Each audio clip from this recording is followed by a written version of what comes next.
행정사로서 전문 분야인 아이템과의 만남은 의뢰인이 해준 한 통의 전화로 시작이 됩니다.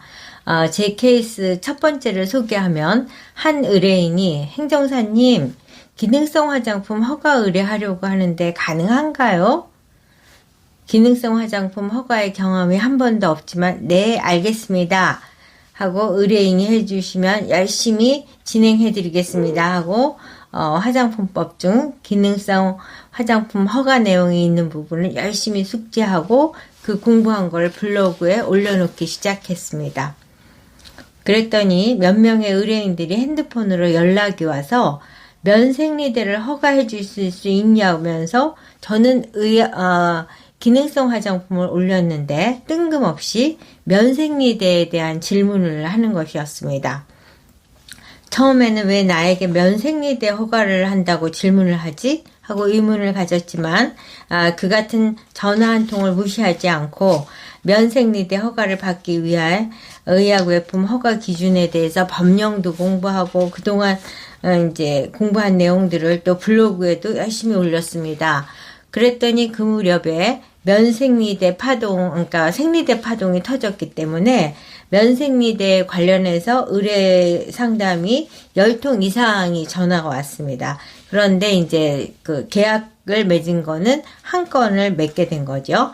그 첫 번째 한 건의 진행이 정말 어렵고 힘들었지만 열심히 책을 찾아보고 법전도 찾아보고 이렇게 질문을 해 가면서 이제 전문가도 찾으면서 준비를 했습니다.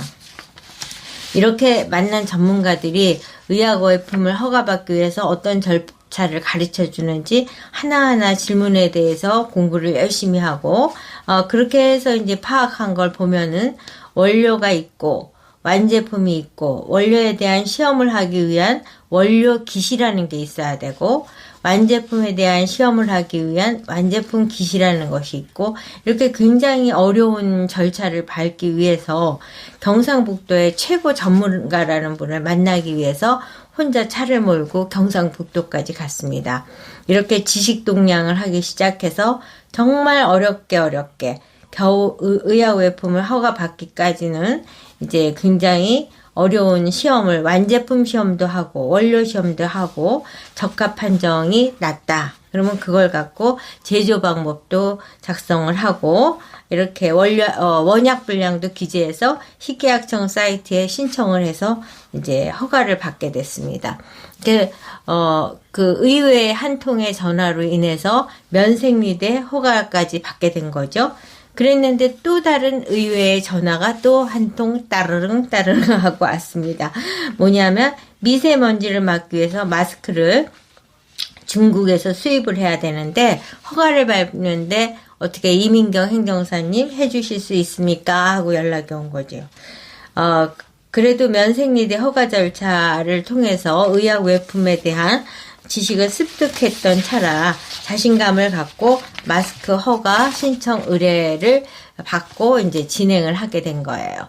그렇게 해서 이제 마스크 의뢰에 들어온 것을 어느 정도 하고 있는 시점에 또 다른 의뢰인이 자신이 마스크 허가를 받아서 신청을 하는 과정에서 보안 반려가 떨어졌다. 그래서 이거를 의뢰를 해줬으면 좋겠다.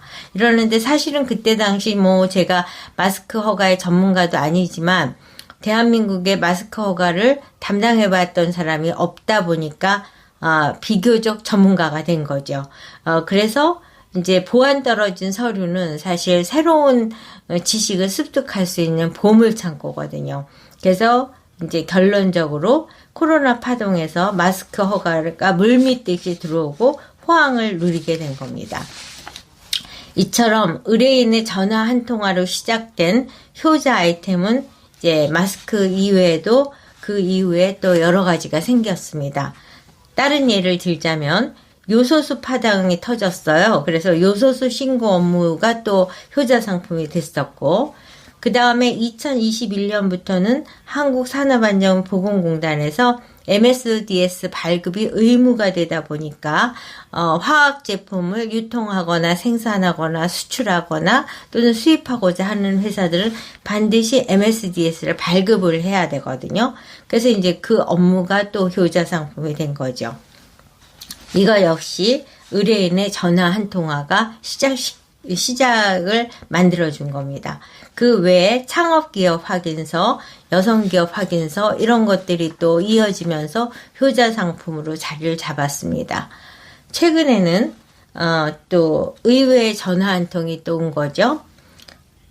저는 외국인을 상대로 하는 비자 업무도 하지 않는데 그 외국인이 한국에다가 아주 굉장히 비싼 아파트를 샀는데 그 아파트를 산 다음에는 반드시 그 신고를 해야 되는데 신고 절차 중에서 부동산 취득 신고를 해야 되는데 그 절차가 아주 까다롭고 그 까다로운 절차에서 이제 난항에 봉착된 의뢰인이 성급하게 급한 목소리로 연락을 준 겁니다. 근데 사실 저는 이렇게 새로운 아이템을 보면은 약간 흥분을 하면서 의뢰를 받고, 사실, 이제 경험이 없죠? 그렇지만 자신있게, 제가 못하면 아무도 못합니다. 이런 자신감을 갖고 의뢰를 받았는데, 한 서너 시간 만에 이 문제를 핵심적으로 아는 전문가를 또 찾게 됐고, 해결을 하게 된 겁니다. 이처럼 제가 행정사를 하면서 매번 새로운 아이템을 만나는 거는, 의외의 의뢰인이 전화 한 통화를 해줘서 그로 인해서 시작이 되고 있습니다. 따라서 행정사로서 성공하기 위해서는 새로운 아이템에 관심을 갖고 또 블로그에 글을 열심히 쓰고 그 블로그를 보고 의뢰인께서 이 사람한테 맡기면 이 문제를 해결할 수 있겠다라는 믿음을 주는 노력이 굉장히 필요하다고 봅니다. 사실 제가 맨 처음에 행정사를 시작했을 때는 전문 행정사가 되고 싶었어요. 그러니까 식당도 냉면집 가면 냉면만 팔고 설렁탕집 가면 설렁탕만 팔듯이 그렇게 하면은 머리도 안 아프고 계속 반복적이니까 잘할 거라는 생각을 한 거죠. 그랬는데 현실은 전문 행정사가 어느 분야 전문 행정사가 된다. 그러면 임대료도 못 내는 형편이 될 수도 있겠다라는 생각이 들었습니다. 이유는 제가 마스크 허가를 그렇게 많이 한 2, 3년 동안 했지만 지금은 마스크 허가 의뢰하는 사람은 한 분도 안 계십니다. 이처럼 아이템을 여러 가지 하지 않고 한 가지만 했을 때는 그 아이템이 수그러들었을 때는 이제 실업 상태가 되는 거죠. 그래서 현재 저는 이제 아이템 욕심을 많이 내갖고 제 블로그에 보면 한 45개 정도의 아이템이 있습니다. 그 이상이죠. 근데 실제적으로는 효자 아이템은 한 15개 내외. 그렇지만 지금 잠자고 있는 30개 이상의 아이템도 언젠가는 효자 아이템으로 바뀔 수 있습니다.